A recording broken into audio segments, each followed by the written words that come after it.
ये है JEE mains 2023 का 29 जनवरी का शिफ्ट 1 का फिजिक्स का पेपर। तो देखते हैं इसका सॉल्यूशन।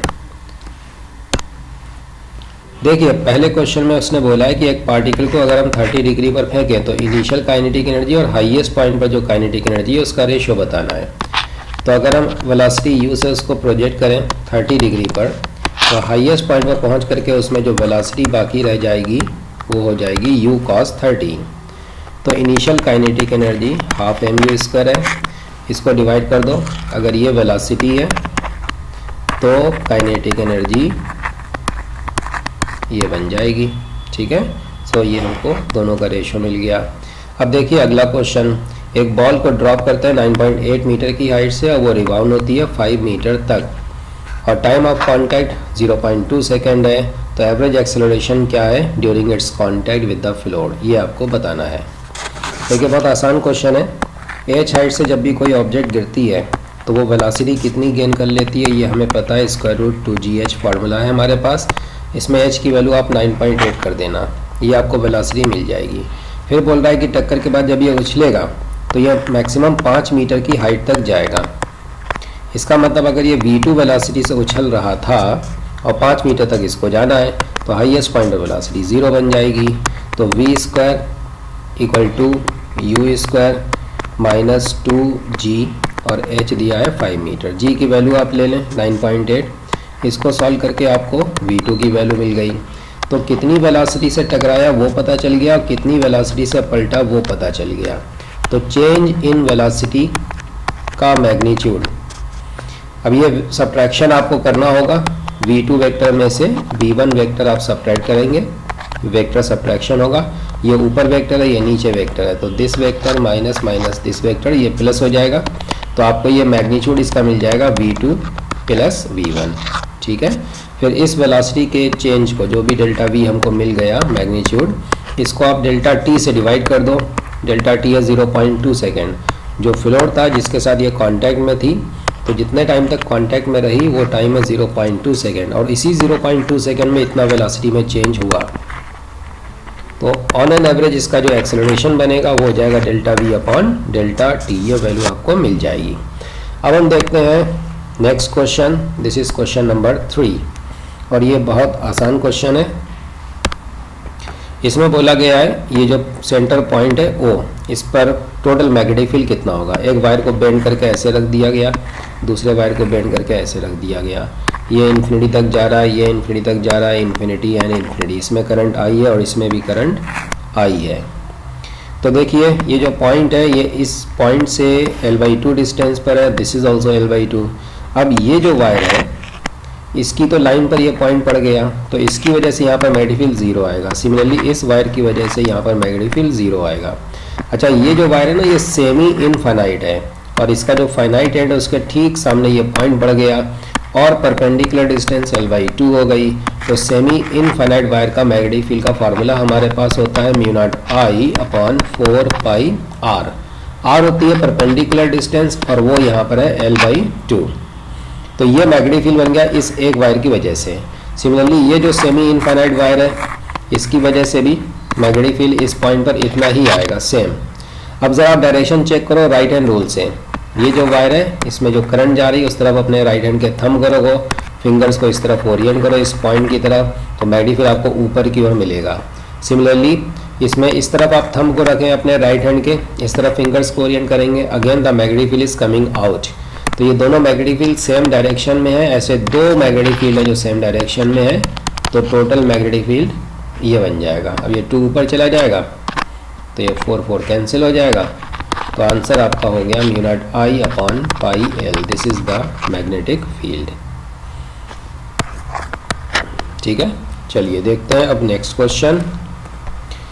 क्वेश्चन नंबर 4, ये भी बहुत आसान क्वेश्चन है। बोल रहा है कि एक ब्लॉक है जो कि स्लाइड कर रहा है इंक्लाइन प्लेन पर, इंक्लिनेशन 30 डिग्री, एक्सेलरेशन g/4 है। तो फ्रिक्शन कोएफिशिएंट कितना होगा। देखिए अगर ये प्लेन परफेक्टली स्मूथ होता तो ब्लॉक g sin 30 से नीचे आता। g sin 30 का मतलब कितना हुआ, g × 1/2। लेकिन वो g/2 एक्सेलरेशन से नीचे नहीं आ रहा है। देखिए g/4 से आ रहा है, मतलब कम एक्सेलरेशन से नीचे आ रहा है। तो ऑब्वियसली कुछ फ्रिक्शन लग रहा होगा जिसकी वजह से एक्सेलरेशन कम हो गया। तो फ्रिक्शन कितना लगेगा, म्यू एम जी कॉस 30, बाकी एक लगेगा इस पर इसके वेट का कंपोनेंट एम जी साइन 30, तो इसका एक्सेलरेशन हो जाएगा M G sine 30 minus mu M G cos 30, और फिर इसको आप डिवाइड कर दो इसके मास से, ये मिल गया एक्सेलरेशन। और ये उसने आपको ऑलरेडी दे रखा है, दिस इज़ जी बाई 4। ये देखिए जी कैंसिल हो गया, इधर से ये m कैंसिल हो गया। इसको आप सॉल्व कर लो इक्वेशन को, आपको म्यू का वैल्यू मिल जाएगा। अब देखते हैं हम अगला क्वेश्चन, ये भी बहुत आसान क्वेश्चन है। रेडियो एक्टिव डिके हो रहा है, हाफ लाइफ 30 मिनट्स दिया गया है, तो आपको बताना है कितना फ्रैक्शन अनडिकेड है। Find the fraction of the undecayed substance after 90 minutes. अब देखो हाफ लाइफ 30 मिनट्स है और 90 मिनट्स टोटल टाइम पास हो गया, तो 30 30 और 30 ऐसी कितनी हाफ लाइफ्स पार हो गई, कितनी हाफ लाइफ्स पार हो गई, 3 हाफ लाइफ्स पार हो जाएंगी। ठीक है, अब बहुत आसान सा क्वेश्चन है। देखिए पहले अगर n0 number of active nuclei थे तो एक हाफ लाइफ पास हुई, तो इतने डिके हो गए और इतने ही बचे रह गए। अब जो बचे रह गए उसकी बात कर रहे हैं, ये बचे हुए न्यूक्लियाई हैं। फिर अगली एक हाफ लाइफ और पास होगी, तो अब इसके आधे बचे रह जाएंगे, तो ये लोग इसके आधे कर दो, तो ये इतने बचे रह गए, इतने ही डिके भी होगा और इतने ही बचे भी रह गए, तो जो बचे हुए अभी हैं वो इतने हैं। फिर अगली हाफ लाइफ पार होगी, तो जितने ये है ना उसके आधे बचे रह जाएंगे, मतलब इतने बचे रह जाएंगे। तो ये फाइनली इतने बचे रह गए, अनडिकेड है, और इनिशियली इतने थे, तो फाइनल जो रह गए अनडिकेड डिवाइडेड बाई इनिशियल, तो फ्रैक्शन हमें मिल गया 1/8। सो दिस इज द आंसर। चलिए देखते हैं अगला क्वेश्चन नंबर 6। नंबर 6 भी आसान क्वेश्चन है। इसमें बोला गया है 2 इक्वल मासेस रोटेट कर रहे हैं अपने कॉमन सेंटर ऑफ मास के अबाउट, और उनके बीच का जो सेपरेशन है वो 2r है, तो उनकी स्पीड बताना है। अब देखो इसने बहुत आसान क्वेश्चन को कर दिया, दोनों मासेस इक्वल हैं, डिस्टेंस उनके बीच की कितनी है 2r, तो इक्वल मास होने की वजह से इनका जो सेंटर ऑफ मास है वो बिल्कुल बीच में रहेगा, मतलब ये डिस्टेंस r हो जाएगी और ये भी डिस्टेंस r हो जाएगी। अब ये चलेगा मान लो वेलोसिटी v से, तो ये भी वेलोसिटी v से चलेगा, और दोनों एक ही सर्किल पर चलेंगे जिसकी रेडियस कितनी हो जाएगी r के बराबर, तो स्पीड दोनों की बराबर है। कैलकुलेशन करना हमारे लिए आसान हो जाएगा। इस पार्टिकल की वजह से इस पार्टिकल पर जो ग्रेविटेशनल फोर्स लगेगा वो कितना होगा, g into m1 m2 divided by इनके बीच की डिस्टेंस का स्क्वायर, मतलब कि 2r का स्क्वायर। ये है ग्रेविटेशनल फोर्स जो इस पार्टिकल ने इस पार्टिकल पर इधर लगाया, और यही बन जाएगा सेंट्रीपिटल फोर्स। और सेंट्रीपिटल फोर्स कितना होता है mv² बाई r। इसको सॉल्व कर लीजिए, इससे आपको v का वैल्यू मिल जाएगा, और ये वैल्यू हमको मिल रहा है gm/4r²। ठीक है, सो दिस इज द आंसर। चलिए देखते हैं अगला क्वेश्चन। एक कार है जो कि चल रही है एक सर्कुलर ट्रैक पर। अब अगर कार सर्कुलर ट्रैक पर चलेगी तो 50 सेंटीमीटर तो नहीं होगा ना, कुछ टाइपिंग की यहाँ पर मिस्टेक है, शायद ये 50 मीटर रहा हो।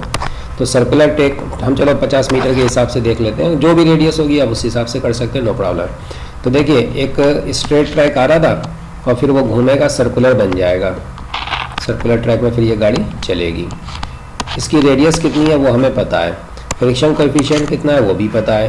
पूछ रहा है कि मैक्सिमम कितनी स्पीड में जा सकता है, मैक्सिमम सेफ स्पीड, जिससे कि वो स्किड नहीं करेगा। तो जब ये मैक्सिमम स्पीड में इस ट्रैक पर चल रही होगी गाड़ी, तो इसमें रेडियली आउटवर्ड स्लिप हो जाने की टेंडेंसी मैक्सिमम होगी। तो स्लिप होने से कौन रोकेगा, फ्रिक्शन, जो कि रेडियली इनवर्ड लगेगा। तो जितनी ज़्यादा स्ट्रॉन्ग टेंडेंसी होगी बाहर की ओर स्लिप होने की, उतना ही ज़्यादा स्ट्रॉन्ग फ्रिक्शन अंदर लगेगा, फ्रिक्शन को उतनी ही ज़्यादा ताकत लगाना पड़ेगी इसको स्लिपिंग से रोकने के लिए। तो लिमिटिंग केस में जब ये स्लिप करने की कगार पे पहुंच जाएगी, तब इस पर जो फ्रिक्शन लग रहा होगा वो मैक्सिमम होगा, और ये आपको पता है कि ये मैक्सिमम फ्रिक्शन इतना होता है। तो यही मैक्सिमम फ्रिक्शन होगा, इसको जस्ट स्लिपिंग से रोक पाएगा। सो जब ये सर्कुलर ट्रैक पर चल रही है, सो this is the only horizontal force toward the centre of the circle which can provide the centripetal force. तो इसको सर्कुलर ट्रैक पर चलने के लिए जो सेंट्रीपिटल फोर्स चाहिए ना mv² बाई r, उसकी जो वैल्यू है वो μ mg के बराबर कर दो, इसको सॉल्व कर लो, इससे जो आपको V मिलेगा वो मैक्सिमम हो जाएगा, वो आंसर आपको मिल जाएगा। चलिए देखते हैं अगला क्वेश्चन, और ये भी बहुत आसान क्वेश्चन है। बोल रहा है कि ये दो रेजिस्टेंस है, कि ये R है और एक ये 3R है, पैरेलल में कनेक्टेड है, इधर से कोई करंट आ रही होगी। पूछ रहा है what is the ratio of the power dissipated in R1 and R2, इसमें और इसमें कितनी पावर डिसिपेट हो रही है। देखो करंट जो भी आए, ये रेजिस्टेंस इसका 3 टाइम्स है, तो फिर इसमें जितनी करंट होगी उसका 1/3 करंट इसमें होगी, या उल्टा बोले अगर हम कि जितनी करंट इसमें होगी उसकी 3 टाइम्स करंट इसमें होगी। मतलब अगर इसमें आप I मान लें तो इसमें कितना हो जाएगा 3I, और फिर ये टोटल करंट कितनी हो जाएगी 4I। अब हमें टोटल से मतलब नहीं है, मतलब ये कि इधर I है तो फिर इधर 3I होगा। तो देखो इसमें जो पावर डिसिपेट हो रही है करंट का स्क्वायर इनटू रेजिस्टेंस, ये आ गया, और इसमें जो पावर डिसिपेट हो रही है करंट का स्क्वायर इनटू रेजिस्टेंस, ये आ गया। अब आप दोनों का रेशो फाइंड कर सकते हैं। तो इसमें देखो I² R दोनों जगह से डिवाइड होकर के कैंसिल हो जाएगा ना, ऊपर में 9 बचेगा, इसमें नीचे में 3 बचेगा, तो हमारा ये आंसर आ गया 3:1। अब देखते हैं नेक्स्ट क्वेश्चन। ये क्वेश्चन भी बहुत आसान है, बस थोड़ी सी कैलकुलेशन करना है। एक सॉलिड स्फीयर है जिसमें प्योर रोलिंग हो रही है, काइनेटिक एनर्जी इतनी है, तो बताना है सेंटर की स्पीड कितनी होगी, उसका मास दिया गया है, और ये सॉलिड स्फीयर है। देखिए ये सॉलिड स्फीयर है, मास m है, रेडियस r है। जब ये प्योर रोलिंग करते हुए चलेगा तो इसका जो ओमेगा होगा ना वो V/R के बराबर होगा। तो इसमें एक तो होगी ट्रांसलेशनल काइनेटिक एनर्जी और एक होगी इसमें रोटेशनल हो जाएगा हाफ I, ये इसका I है moment of inertia, half I omega square, half I omega square, और ओमेगा को हमने क्या लिख दिया V/R। तो ये रोटेशनल काइनेटिक एनर्जी है, ये ट्रांसलेशनल काइनेटिक एनर्जी है, दोनों मिलकर के हो गया total kinetic energy, and that is given. अब देखिए इसमें कुछ नहीं करना है, मास 2 kg है ना, वो मास की वैल्यू यहाँ पर रख देना है, और रेडियस तो कैंसिल हो जाएगा। देखो ये R² कैंसिल हो गया, इसको आप सॉल्व कर लेना, ये सिंपल सा V में एक इक्वेशन है, आपको V की वैल्यू मिल जाएगी। अब देखते हैं अगला question, this is question number 10 and this is also very easy. इसमें देखो यंग्स डबल स्लिट एक्सपेरिमेंट है, वेवलेंथ दी गई है, कैपिटल D का वैल्यू दिया गया है, स्मॉल d का वैल्यू नहीं दिया गया है, बल्कि उसने ये बोल दिया है कि हमें जो फर्स्ट मिनिमा मिल रहा है वो y=d/2 पर मिल रहा है। तो आपको बताना है फिर ये d की वैल्यू कितनी है, और d जो है वो असल में स्लिट्स के बीच का डिस्टेंस है। यंग्स डबल स्लिट एक्सपेरिमेंट्स में जब हम स्लिट्स के बीच का डिस्टेंस स्मॉल d रखते हैं, तो ये रहा बिल्कुल बीच का पॉइंट, उसके सामने स्क्रीन का ये पॉइंट है। तो इस स्क्रीन के मिड पॉइंट से सेंटर पॉइंट से कितनी दूरी पर हमें फर्स्ट मिनिमा मिलता है, आंसर इज d λ/2d। जो फ्रिंज विड्थ होती है ना d λ/d, उसका आधा, तो यहाँ पर हमें मिलेगा फर्स्ट मिनिमा। लेकिन उसने ये बोला है कि जो फर्स्ट मिनिमा है वो कहाँ पर है, d/2 पर है, तो इसको आप इक्वल टू d/2 कर दो, इसको सॉल्व कर लो, इससे आपको स्मॉल d की वैल्यू मिल जाएगी। कैपिटल D और लैम्डा उसने दिया है, यूनिट्स में गड़बड़ मत करना, नैनोमीटर है, 10⁻⁻9 800 के साथ यहाँ मल्टीप्लाई होकर के यहाँ पे रखा जाएगा। कैपिटल D उसने 5 सेंटीमीटर दिया है, तो इसको 5 × 10⁻⁻2 रख देना, ठीक है। चलिए देखते हैं अगला क्वेश्चन। ये भी बहुत आसान है, सोप बबल है जिसकी इनिशियल रेडियस पता है, फाइनल रेडियस पता है, तो वर्क कितना होगा उसको एक्सपेंड करने में ये पूछा गया है, और सरफेस टेंशन की वैल्यू दी गई है। देखिए जब उसकी रेडियस R1 है तो सरफेस एरिया कितना हो जाएगा 4πr1², और इसका डबल कर दो, क्यों, क्योंकि इसमें 2 सरफेस होती हैं, एक अंदर में भी और एक बाहर में भी है, तो दोनों सरफेसेस का मिला करके ये एरिया। और फाइनल एरिया कितना होगा, फाइनल रेडियस R2 है, तो फाइनल सरफेस एरिया इतना है, इसमें से आप इनिशियल सरफेस एरिया को सब्ट्रैक्ट कर दो, ये आ गया चेंज इन एरिया, और चेंज इन एरिया को जब हम सरफेस टेंशन से मल्टीप्लाई करते हैं तो यही हो जाता है वर्क डन। R2 दिया गया है 7 सेंटीमीटर, मीटर में रखना 0.07, R1 को रख देना मीटर में, ये है ना, तो इससे आपको वर्क की वैल्यू मिल जाएगी। अब देखते हैं अगला क्वेश्चन, ये भी बहुत आसान है। ट्रांसमीटर टावर और रिसीवर टावर दोनों की जो हाइट है वो 80 मीटर दी गई है, अर्थ की रेडियस दी गई है, मैक्सिमम कितनी डिस्टेंस हो सकती है इन दोनों के बीच में। तो इसका बाकायदा फार्मूला होता है, आपने पढ़ा होगा, जो डिस्टेंस होती है दोनों के बीच में वो 2RHT plus square root 2RHR। Receiver antenna की हाइट ये है और ट्रांसमीटर एंटीना की हाइट ये है। R जो है ना अर्थ की रेडियस है। तो कुछ नहीं करना, आपको R की वैल्यू रख दो, ये दी गई है, मीटर में रख देना प्रॉपर यूनिट्स के साथ, और दोनों का 80 है, ये भी 80 है और ये भी 80 है। इसको कैलकुलेट कर लेना, जितना आना है उतना आ जाएगा, आंसर आपको मिल जाएगा। अब देखते हैं अगला क्वेश्चन, ये भी बहुत आसान है, थ्योरी बेस्ड क्वेश्चन है। लाइट एमिटिंग डायोड में क्या होता है? देखिए लाइट एमिटिंग डायोड में क्या होता है ना, जैसे पीएन जंक्शन डायोड होता है बेसिकली, ये पी है और ये एन है। अब इसको हम क्या करते हैं ना, फॉरवर्ड बायस में यूज़ करते हैं, और इसमें जो हम पोटेंशियल यहाँ पर लगाते हैं वो नी वोल्टेज से ज़्यादा होता है ताकि करंट फ्लो हो सके। तो बेसिकली जब करंट फ्लो होती है तो पी साइड में जो होल्स होते हैं वो इधर जाते हैं एन की तरफ, और एन साइड में जो इलेक्ट्रॉन्स होते हैं वो इधर जाते हैं इस जंक्शन की तरफ। जब जंक्शन पर ये दोनों पहुँचते हैं तो इलेक्ट्रॉन जा करके होल्स को न्यूट्रलाइज कर देते हैं।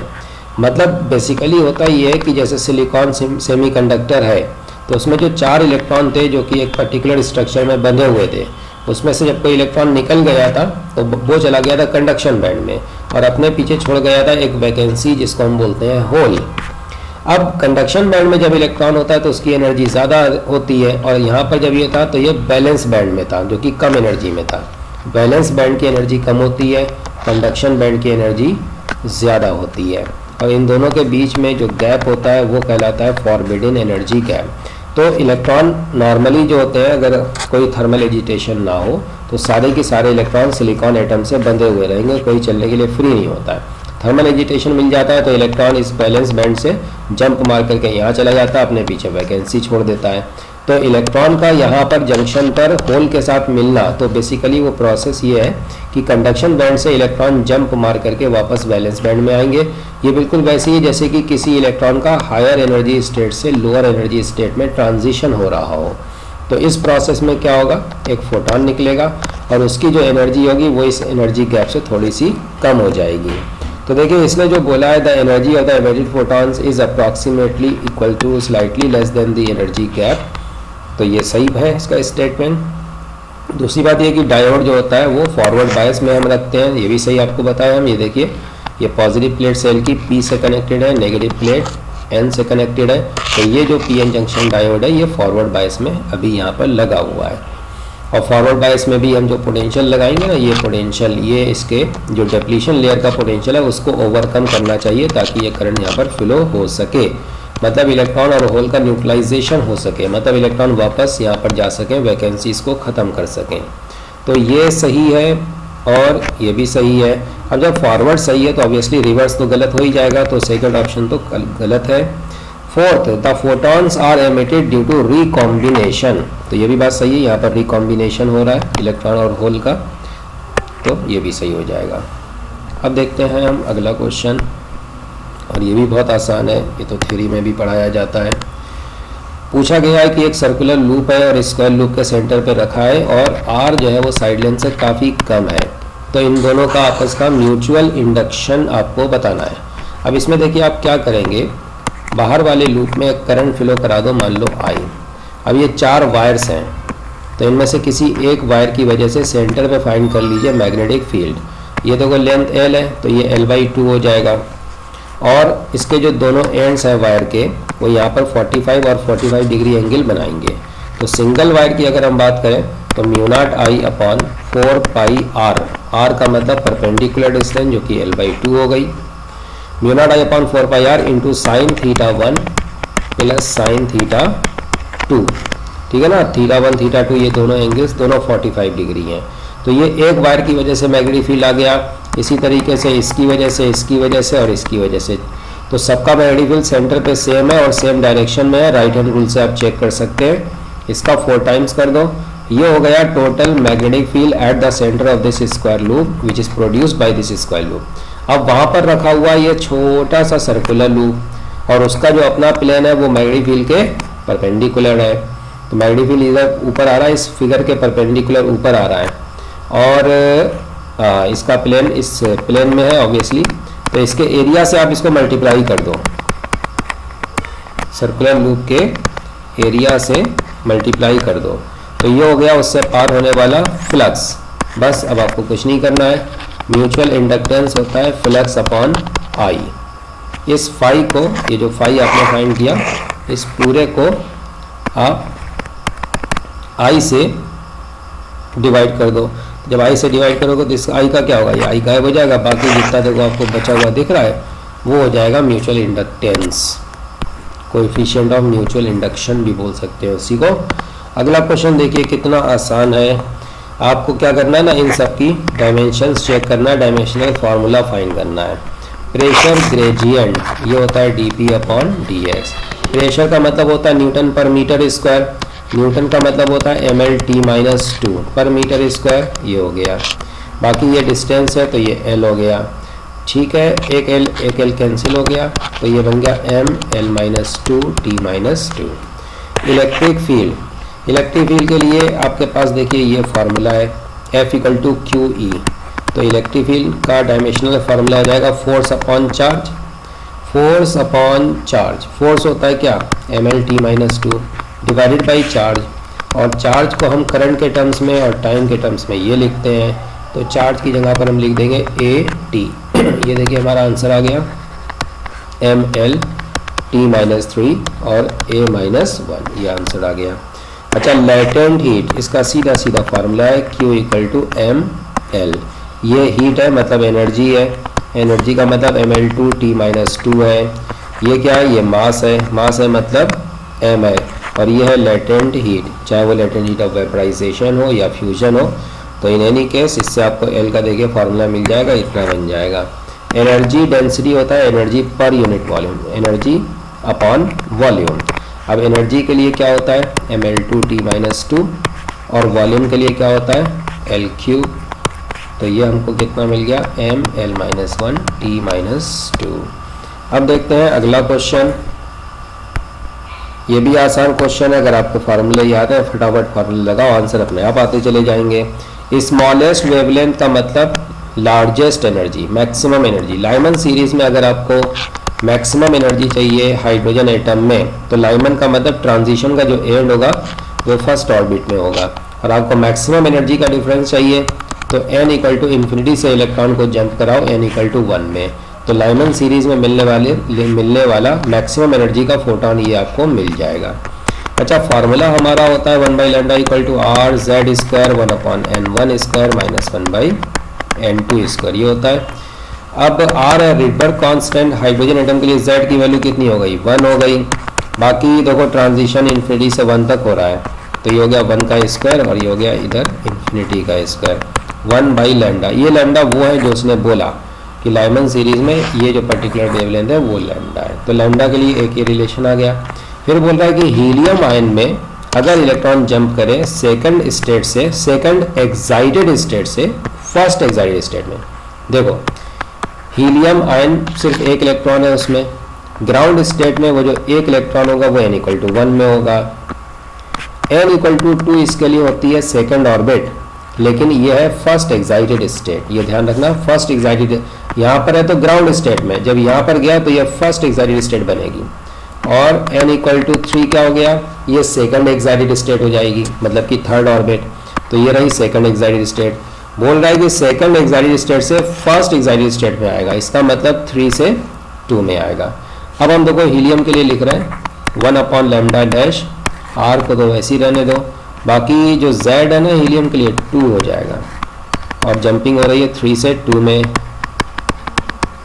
ठीक है। अब आपको कुछ नहीं करना है, एक ये इक्वेशन है, दूसरा ये इक्वेशन है, इसको आप इससे डिवाइड कर दो, इससे आपको λ' मिल जाएगा इस लैम्डा के टर्म्स में, बाकी R कैंसिल हो जाएगा। अब देखते हैं अगला क्वेश्चन, ये भी बहुत आसान क्वेश्चन है। देखिए ये जो न्यूक्लियस है इसमें अभी कितने प्रोटॉन्स हैं, 92। एक अल्फा पार्टिकल निकलेगा तो अपने साथ 2 प्रोटॉन ले जाएगा, तो बताओ अब कितने प्रोटॉन बचे, 90। फिर एक अल्फा पार्टिकल और निकल गया तो अपने साथ 2 प्रोटॉन और ले गया, तो कितने प्रोटॉन बचे, 88। अब हुआ बीटा डीके। अच्छा, बीटा डीके में इसने ये नहीं बताया कि ये बीटा माइनस डीके है या फिर ये बीटा प्लस डीके है, क्योंकि एक केस में नंबर ऑफ प्रोटॉन बढ़ता है, दूसरे केस में नंबर ऑफ प्रोटॉन कम होता है। तो 88 जो प्रोटॉन यहाँ पर हैं, अगर ये बढ़ जाएंगे तो 89 हो जाएंगे, और अगर ये कम हो गए तो 87 हो जाएंगे। अब ज़रा सर्च करो, ऑप्शंस जो दी गई हैं उसमें कहीं 87 तो है नहीं, चलो इसको हम हटा देते हैं। लेकिन देखो 89 है ना, तो हमारा आंसर यही हो जाएगा, क्योंकि बाकी तो कोई और ऐसे भी पॉसिबल है नहीं। So this is the most appropriate answer 89, and this is the right answer actually. Now let us see our next question, this is number 18। इसमें देखो क्या करना है, ये चार्ज है ओरिजिन पर रखा है, फिर ये चार्ज है 12 सेंटीमीटर पर रखा है, तीसरा चार्ज कहाँ रखा है ताकि सारे चार्जेस रेस्ट में आ जाएं, इक्विलिब्रियम में रह सके। ये एक्स एक्सिस है, यहाँ पे रख दिया आपने +4 Q0 12 सेंटीमीटर पे, ये 12,0 है। यहाँ पे आपने रख दिया -Q0। तीसरा चार्ज आप कहाँ रखोगे, तो देखो यहाँ कहीं पर रखना पॉसिबल नहीं है। तीसरा चार्ज है कैसा वो भी नहीं बताया, आप पॉजिटिव मान लो, एक के लिए करके देख लो, दूसरे के लिए भी वही आएगा, सेम आंसर आएगा। अच्छा चलो हम प्लस के हिसाब से सोचें, अगर तो प्लस को अगर यहाँ कहीं भी रखोगे ना तो ये पॉजिटिव इसको धक्का मारेगा राइट में, नेगेटिव इसको खींचेगा, तो दोनों फोर्सेस किधर हो गए, राइट में। तो यहाँ तो किसी भी तरीके से बैलेंसिंग पॉसिबल नहीं है इन दोनों के बीच में। सिमिलरली लेफ्ट में अगर आप कोई भी पॉइंट देखेंगे तब भी नहीं पॉसिबल है, और वैसे भी हमें इतना दिमाग लगाने की ज़्यादा ज़रूरत नहीं है। क्यों, ज़रा ऑप्शन देखो तो ध्यान से, ये जो ऑप्शन है इनमें से सारी की सारी ऑप्शन 12 सेंटीमीटर से ज़्यादा है। इसका मतलब वो खुद आपको इंडिकेशन दे रहा है कि आपको चार्ज यहाँ पर रखना है, और बैलेंसिंग असल में यहीं पर होगी भी, यहाँ तो हो भी नहीं सकती है, यहाँ पर भी और यहाँ पर भी। चलो कोई बात नहीं, हम अपना दिमाग क्यों लगाएं, वैसे टाइम होता तो हम आपको और ज़्यादा बताते, लेकिन फिलहाल चलो ऑप्शन के हिसाब से हमें डायरेक्ट दिख ही रहा है। तो चलो ये डिस्टेंस है मान लो x, अब अगर ये x है तो बताओ ये कितना हो जाएगा, x - 12। यूनिट का थोड़ा सा आप ध्यान रखें अपने आप। अब देखो ये जो हमने इसको +Q माना है, -Q0 इसको अपनी तरफ खींचेगा, और ये +4 Q0 इसको राइट में धक्का मारेगा। तो अगर ये दोनों फोर्सेस बराबर हो जाए, एक दूसरे को कैंसिल कर देंगे, तब इस पर नेट फोर्स 0 होगा, और तब ये रेस्ट में रह सकता है, इक्विलिब्रियम में रह सकता है। तो Q0 का इस पर फोर्स निकालो, -Q0 का इस पर फोर्स निकालो, डिस्टेंस कितनी है, x - 12 k Q0 Q upon x - 12 का स्क्वायर। ये हमने सिर्फ फोर्स का मैग्नीट्यूड लिखा, इसीलिए हमने Q0 को माइनस नहीं लिया है यहाँ पर। अब जो 4 Q0 है उसकी डिस्टेंस यहाँ से कितनी है, x, तो k into 4 Q0 into Q upon x square. इन दोनों फोर्सेस के मैग्नीट्यूड बराबर होना चाहिए, एक राइट में है एक लेफ्ट में, इनको बराबर कर दो, सॉल्व कर लो, जिसको कैंसिल होना है वो कैंसिल हो जाएगा। ये सॉल्व करके आपको x का वैल्यू मिल जाएगा। नेक्स्ट क्वेश्चन देखते हैं। एक ऑब्जर्वर है जो कि एक प्लेटफॉर्म पे खड़ा हुआ है, मतलब रेलवे प्लेटफॉर्म पे, स्टेशन पे खड़ा है, और एक ट्रेन जो है वो स्टेशन से जा रही है इतनी स्पीड में, और वो साउंड जनरेट कर रही है 300 हर्ट्ज़ की। दूसरी ट्रेन है जो कि आ रही है, इतनी स्पीड से आ रही है, और वो साउंड फ्रीक्वेंसी जनरेट कर रही है, ये थोड़ा सा यहाँ पर गलत लिख दिया, ये भी 300 हर्ट्ज़ है। तो आपको बताना है what is the beat frequency observe by the man. बहुत आसान है, ये ऑब्जर्वर है। अब देखो एक ट्रेन तो ये है, ये गई इधर, कितने से गई, 30 मीटर पर सेकेंड। दूसरी ट्रेन है ये, और ये इधर आई, ये कितने से आ रही है, ये 30 मीटर पर सेकेंड से आ रही है। अब इसको जो दो वेव्स मिलेंगी, एक इससे आने वाली वेव और एक इससे आने वाली साउंड वेव, इनमें बन जाएगी बीट फ्रीक्वेंसी। तो वो बीट फ्रीक्वेंसी कितनी है वो आपको बताना है। इससे जो वेव इसको मिल रही है उसकी फ्रीक्वेंसी मान लो f1 है, और इससे जो इसको वेव मिल रही है उसकी साउंड वेव की फ्रीक्वेंसी मान लो f2 है। ये ऑब्वियसली अपरेंट फ्रीक्वेंसीज होंगी, डॉपलर इफेक्ट पढ़ने के बाद जो भी बनेंगी।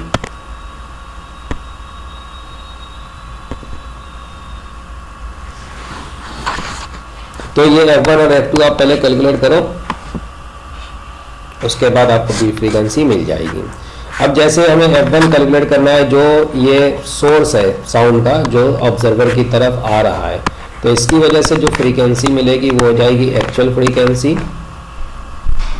इनटू साउंड की वेलोसिटी। और साउंड की वेलोसिटी इसको वैसे तो देना चाहिए था, लेकिन आप 330 मीटर पर सेकंड ले लो, कोई दिक्कत नहीं है।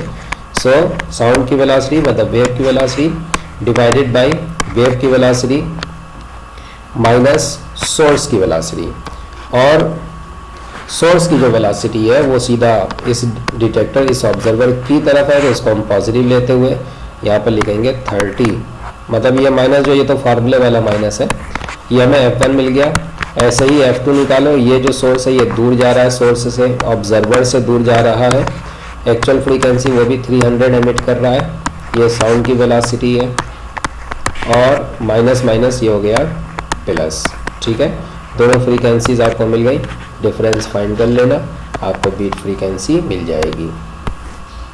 अब देखते हैं अपना ये क्वेश्चन, अगला क्वेश्चन, ये भी बहुत आसान क्वेश्चन है। बोल रहा है कि ये देखो एक क्यूबॉइड है, ये 2L है, ये भी 2L है, और इसके सेंटर पे ये जो टॉप सरफेस आपको दिख रही है इस क्यूबॉइड की, इसके सेंटर पे एक पॉइंट चार्ज क्यों रखा है, तो ये जो बॉटम सरफेस है यहाँ से निकलने वाला इलेक्ट्रिक फ्लक्स कितना होगा ये बताना है। देखो इसने बहुत सिंपल सी ज्योमेट्री दी है, ये 2L है, ये 2L है, अब ये L है, तो एक काम करो, जैसा ये क्यूबॉइड है ऐसे ही एक सरफेस और इसके ऊपर यहाँ पे ला करके रख दो, तो ये पूरा एक क्यूब बन जाएगा, और इस क्यूब की साइड लेंथ कितनी हो जाएगी, 2L के बराबर।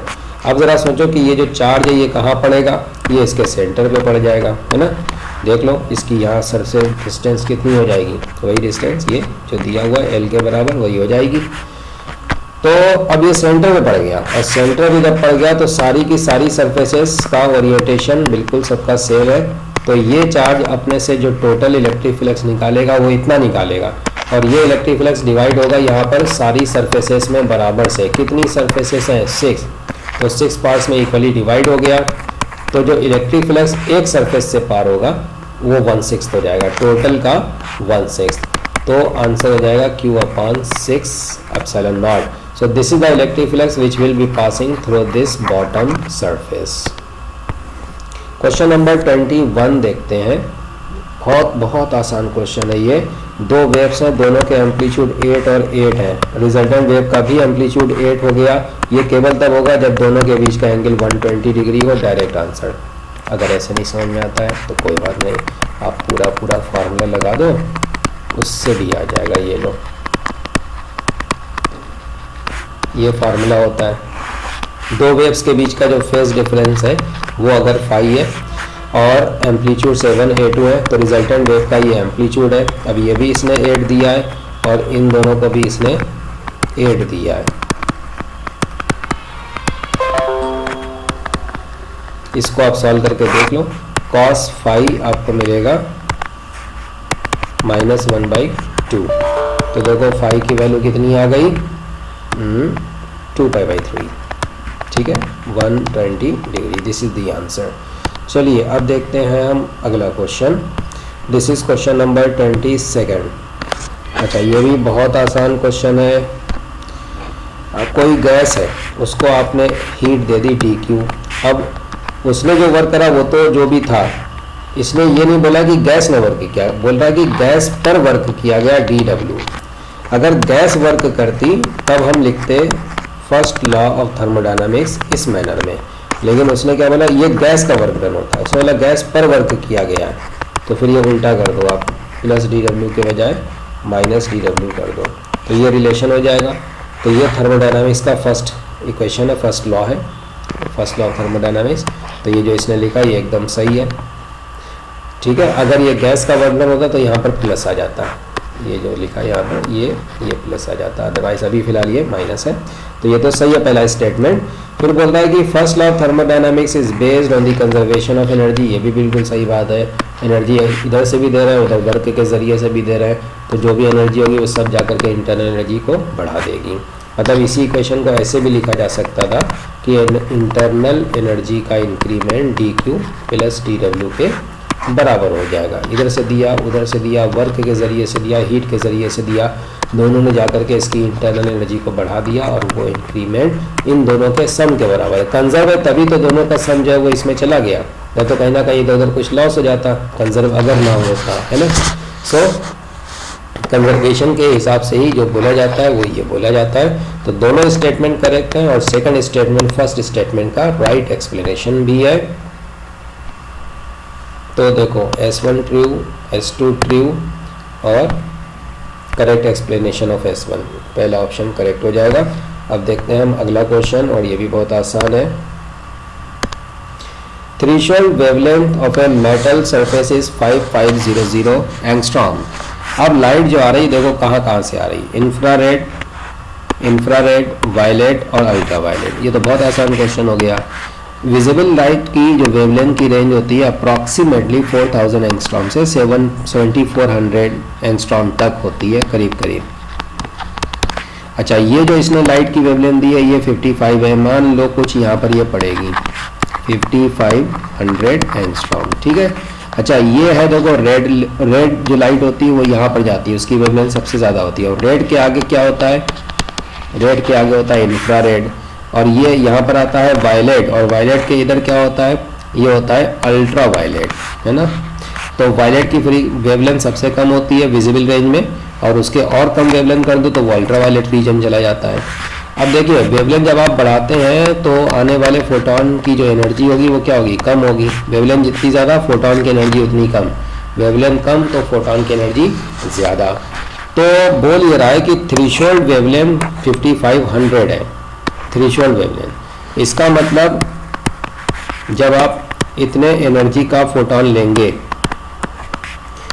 एंगस्ट्रॉम है प्रॉपर यूनिट में लिख लेना, जब आप इतनी एनर्जी का फोटोन लेंगे तो जस्ट कैपेबल है फोटो इलेक्ट्रिक इफेक्ट कराने के लिए, इलेक्ट्रॉन निकालने के लिए। तो जो भी फोटॉन्स इंसिडेंट होंगे उनकी एनर्जी इस एनर्जी से ज़्यादा ही होनी चाहिए। ज़्यादा का मतलब वेवलेंथ क्या होनी चाहिए, कम।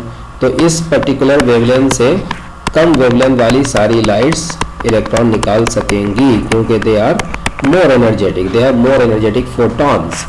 तो देखिए इस साइड में कौन पड़ेगा, इंफ्रारेड तो पड़ेगा नहीं, इंफ्रारेड तो इधर है, इंफ्रारेड ये भी है, इंफ्रारेड इधर ये भी है, तो ये तो नहीं पड़ेगा। वायलेट और अल्ट्रा वायलेट, देखो वायलेट यहाँ कहीं पर है ना, तो वो करा देगा क्योंकि वो इससे कम वेवलेंथ है। और अल्ट्रा वायलेट उसकी भी वेवलेंथ उसकी तो और कम है, तो ये तो और ज़्यादा एनर्जेटिक फोटॉन्स होते हैं, ये भी करा देंगे। बाकी बल्ब की पावर कितनी है वो जस्ट नंबर ऑफ फोटॉन उससे चेंज होगा, हर एक फोटॉन की एनर्जी कितनी है उससे इसको कोई मतलब नहीं है, ठीक है ना। तो आपको इस सब देखने की ज़रूरत नहीं है, देखना यह है कि वायलेट और अल्ट्रा वायलेट, तो ये आंसर हो जाएगा। अब देखते हैं हम अगला क्वेश्चन। अब देखो इसमें थोड़ा सा ट्रिक लगाना, कैलकुलेट कुछ नहीं करना, थोड़ा सा दिमाग लगाना, आसान क्वेश्चन है। एक ये सर्कुलर लूप है, ये एक्स है ये वाई है, एक्स वाई प्लेन में रखा हुआ है। तो अब एक लाइन है जो कि जेड एक्सिस के पैरेलल है, ए डिस्टेंस है, कुछ डिस्टेंस में। उस लाइन के हर एक पॉइंट पर अगर हम मैग्नेटिक फील्ड का वो कंपोनेंट लें जो वाई के अलॉन्ग है तो उसका वेरिएशन कैसे होगा वो आपको बताना है। देखिए ऐसा है कि इस लूप के केस में जो मैग्नेटिक फील्ड लाइंस होंगी ना वो कुछ ऐसी रहेंगी, लाइक दिस। मतलब अगर सर्कुलर रूप में करंट फ्लो हो जाए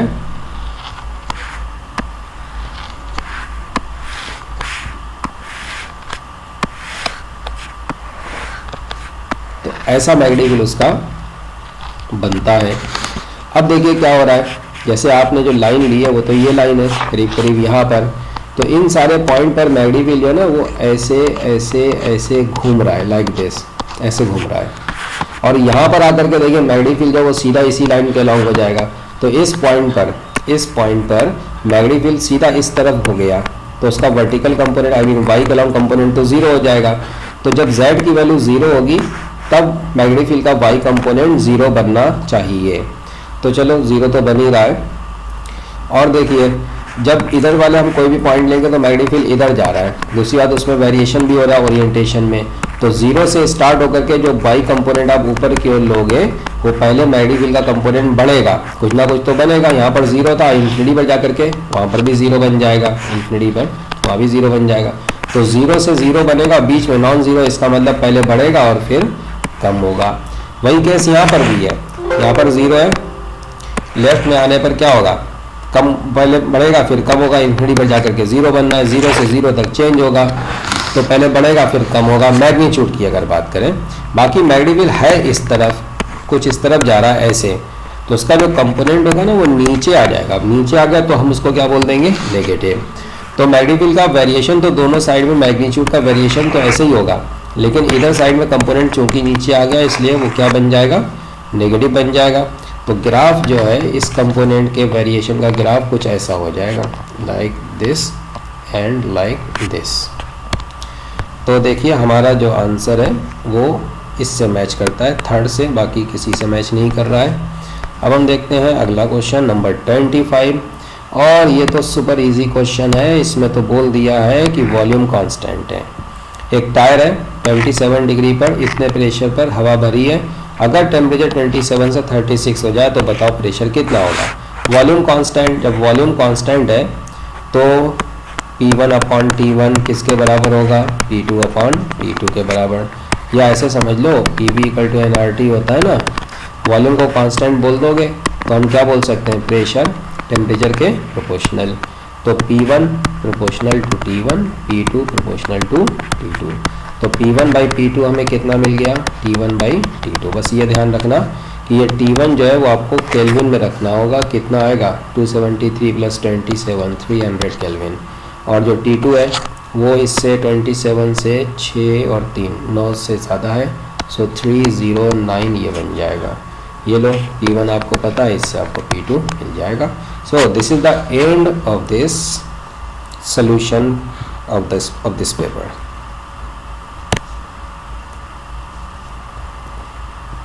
thank you and see you again.